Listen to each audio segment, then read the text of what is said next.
In this lesson, we will see together les indéfinis, but more precisely, we will see peu.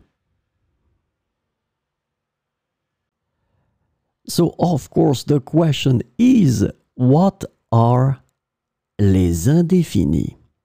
So let's try to see that together. Indefinite words in French are used to refer to non-specific or unspecified people, things, or quantities. So this is the first point. Second point that is extremely important. They often express concepts like quantity, frequency, or degree without specifying exact details. And this is a key thing with les indéfinis. You don't specify exact details. And the last point, they play a crucial role in constructing sentences that refer to indefinite or unspecified concept. So clearly, if you don't really want to be specific, you will have to know and master les indéfinis.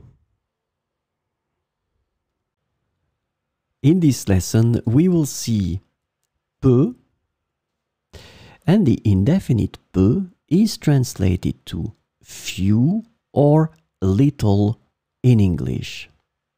And we will see 4 examples with peu.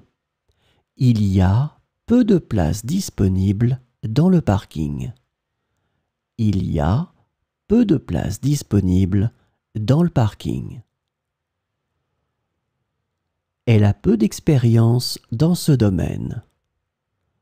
Elle a peu d'expérience dans ce domaine.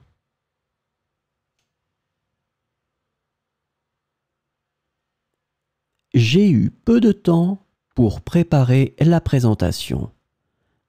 J'ai eu peu de temps pour préparer la présentation. Peu de gens connaissent cet endroit secret. Peu de gens connaissent cet endroit secret.